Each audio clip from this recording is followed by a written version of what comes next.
Well, good morning, everyone. It is a huge joy and a pleasure to be back with you this year. I was with you a year ago for your first annual conference. You were in Ottawa, and I'm going to just ask by a show of hands, how many of you were in Ottawa a year ago?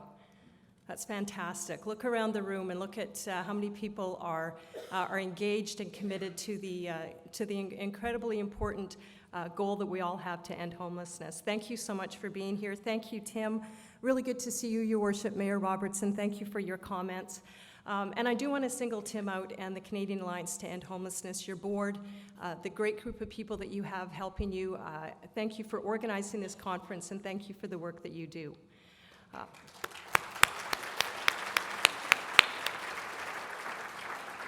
But again, all of the organization in the world really doesn't matter if people, if individuals, if communities don't show up and get involved. And so thank you all for being here. I'm sure many of you have come from far distances and probably have sacrificed to be here. And I want you to know that our government recognizes that, and we recognize the sacrifice and the work that you do that sometimes can be very challenging, but at the same time, I know that you are seeing some great rewards.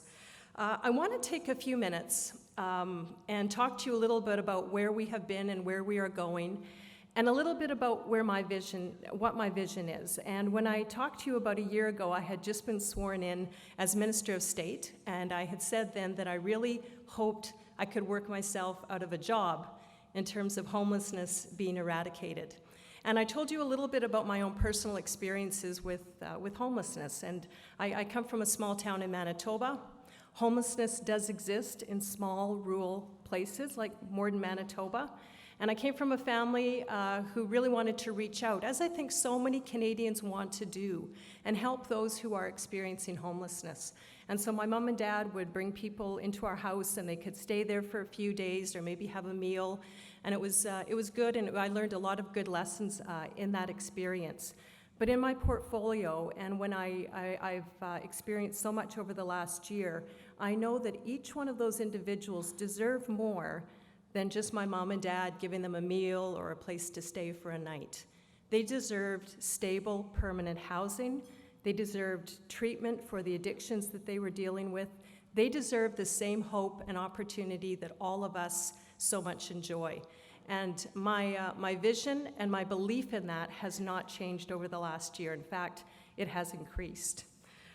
When I last talked to you about a year ago, our government had just renewed our homelessness partnering strategy. We had renewed our investment of about $600 million over 5 years. Most importantly, we had announced our new focus on housing first, as Tim talked about.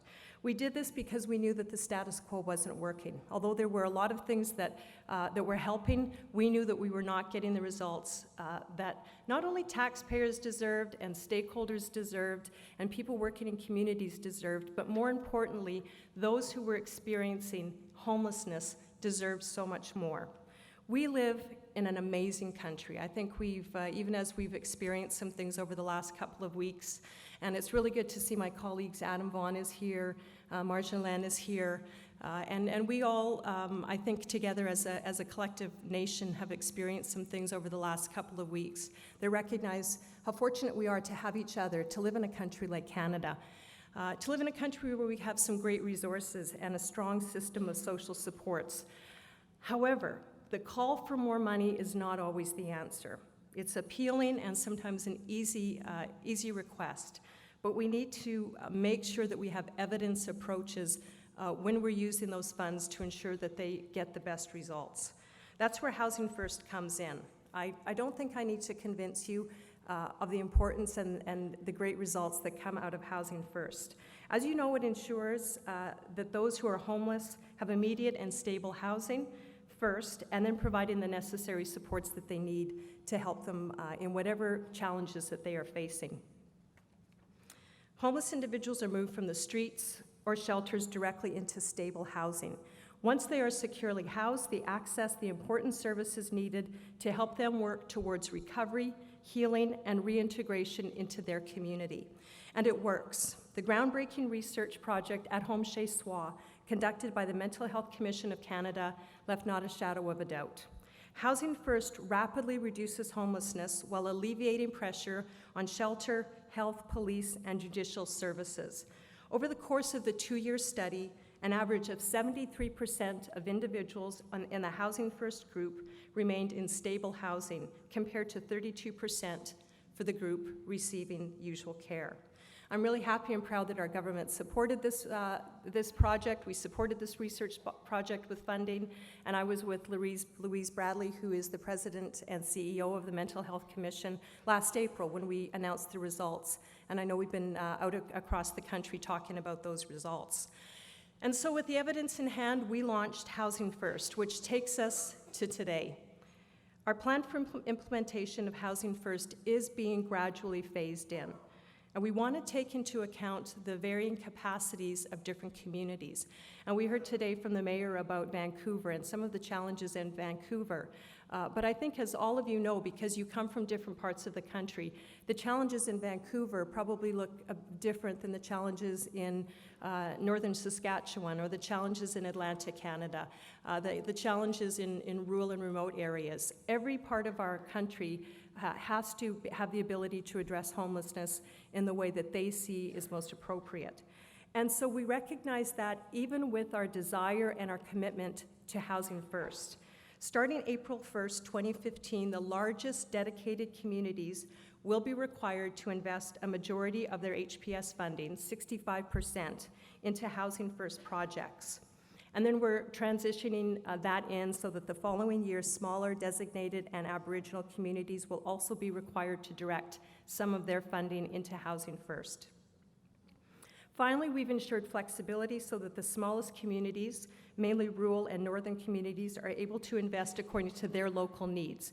And I understand that many of them are looking towards a Housing First direction, and I'm happy to hear that, but we want them to be able to work within the capacities that they have. So we're allowing them to use the funding in the way that they see fit to address their housing needs. I do mention local needs and priorities, and I cannot stress this enough. This is the foundation of HPS. This is the foundation of our homelessness partnering strategy. Communities have the ability to support other approaches and other ways of dealing with homelessness. Ladies and gentlemen, our goal is not to dictate, it's to facilitate. It's to help you, and it's to listen to you. As a federal government, we recognize that you at the local level are doing the work. You live, you breathe this, you know what's best for your community. That's why under our community entity model, we entrust a community body with the power to select and manage local projects after local priorities have been identified by a community advisory board. So I think for those of you who have experienced this, you see the power of having a community advisory board, then working together with the community entity. Then you come to the federal government, you bring your plans, you bring your projects, and we have confidence in what you've planned and what you've done, because it's at the community level. So it's not us telling you what to do, it's not our great civil servants who are at the department telling you where that money should go. You're telling us where it can best be served. And that's why our homelessness partnering strategy works. These boards are composed of a wide range of stakeholders representing the municipality, provincial or territorial government, not-for-profit organization, and private enterprise. And right now there are about 1,000 people on those boards, and I think probably a lot of, maybe some of you are on those boards. I know that there are people who are here today that are part of that planning process. My department has received a number of the community plans, and it's clear that there's been a lot of very good work that's gone into them. There are accountability measures in place. We want to know what's working. We want to know what's not working. We are prepared to fine-tune the plan as it needs fine-tuning. I want to give you an example. We heard some concerns recently raised about the HPS Emergency Housing Fund not allowing enough time to transition clients into available provincial or municipal rent supplement programs. So we heard that, we listened, and it was a concern, a valid concern. So in response, I was happy to instruct my officials to remove the time limit on that support. And those are things that we want to be able to do. So, I'll tell you, some of the changes that we hope to be able to fine-tune will respond to what you need. It might not always be exactly what you're asking for, but we want to work with you. That's our goal, is to work together with all of you so that we can fine-tune this project, we can fine-tune the program, and make it as effective and efficient as possible. That leads me to something else I want to talk about, and that's best practices and sharing best practices. I recently had the opportunity to travel to Washington, D.C., and I met with some of my counterparts from the U.S. Department of Housing and Urban Development in Washington. We talked about housing first, we talked about point-in-time counts, we talked about what they're doing to address homelessness. And I think there's some great examples in the U.S. On some best practices. I think that there's an opportunity for us to learn and to share, but building on their experiences along with the ones in Canada, because we also have some great work that's being done in Canada on measurements and point-in-time counts. So my goal is to draw on existing experiences and best practices around point-in-time counts to help achieve our goal of ending homelessness. I'm going to be engaging communities to build on what is already being done here in Canada while drawing on the expertise and experience in this field that already exists in the U.S. I think that we can do that. We can not only share best practices, but as we measure, we can look at what some of the similarities in terms of our measurements. My vision is that we create an integrated approach to point-in-time counts that's rooted in evidence while working within our Canadian context. We want to build an integrated, consistent and coordinated approach to conducting point-in-time counts. And I'm sure we'll probably be talking more about that, but that's what I'm hoping to do and what my vision is, working together with those of you who have done so much great work on this already. Another key element of our success has to include ensuring that we work towards transitioning those who have experienced homelessness back into the labor force. Employment for those coming out of homelessness has to be an absolute. Meaningful employment is something that all of us have all aspired to. It's something that we've all worked towards. We aspire to it for our families, for our children, for those that we love. Why should we dream any less for those who are coming out of homelessness and have experienced homelessness? Why shouldn't we do everything we can to ensure that they contribute their talents to our workforce and to our economy? This was a big part of my discussion with my counterpart, Secretary Tom Perez, Secretary of Labor.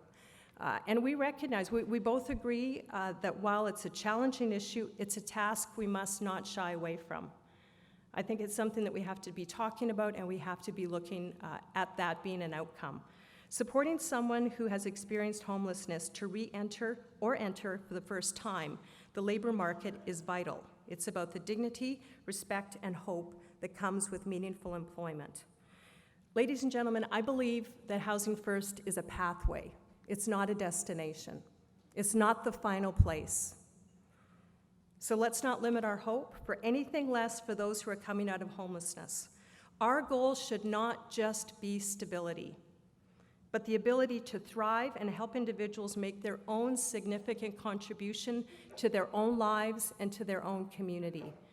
That is my goal, and I believe that many of you and all of you share that same goal, that we want the very, very best for those who have gone through the struggle and the hardship and the pain of homelessness. We want them to find stability and healing and hope and recovery, and we want them to be in the very, very best place that they can be. And part of that is meaningful employment. I want to quickly address one more matter, and that's regarding the issue of housing. I know a very important issue for all of us. The role that the federal government plays, I want to reiterate that for all of you today. And definitely, we're working together with our provincial and our municipal partners in terms of housing. We have made unprecedented investments. We've helped close to 1 million individuals and families in terms of finding affordable housing. And we've done that primarily over the last short while through our investment in affordable housing. Recognizing again the individual needs of each province and each municipality, we have signed agreements. I've been doing this over the last number of months, signing agreements with the provinces whereby we provide half of the funding and the provinces provide the other half. The total amount is $1.25 billion. So we provide the funding. The parameters are extremely broad, because we recognize some provinces want to actually invest in bricks and mortar and actual social housing. Some provinces need to do renovations. Some provinces want to do things like rent supplements. Again, we feel that our role as a federal government is to help provide the resources and the support through things like homelessness partnering strategy. But when it comes to the housing needs, we want the provinces to be able to, together with their stakeholders, make those important decisions. I actually was just here in BC about, I guess it was in March, and I signed the agreement with Minister Coleman, who was supposed to be here, but he wasn't able to be here today. I signed the agreement with Minister Coleman, $300 million for British Columbia. They indicated that they would be using a lot of their funding for rent subsidies, and I think that that's part of what they do. I was actually with him a couple of weeks ago when we launched the BC Homelessness Prevention Program, which really is in line with Housing First and with our homelessness partnering strategy. So, you know, even for the provincial government to take the fundings that we're providing and they're matching and use it on homelessness strategies, that's within the parameters. Again, that's our goal, to allow provinces to make those decisions. So as you can see, and I believe we're making smart investments. Definitely there is some criticism, but I'm very happy to be able to defend the investments that we've made. And I think all of you know that we answer to a lot of people. We answer to our constituents, we answer to Canadians who are looking at this challenge and saying, what are you doing to solve it? And what kind of investments are you making? And we have to answer those questions as community leaders, certainly as elected officials. And so I want you to know as I close that our commitment to you remains steadfast. Our commitment to fight homelessness remains steadfast.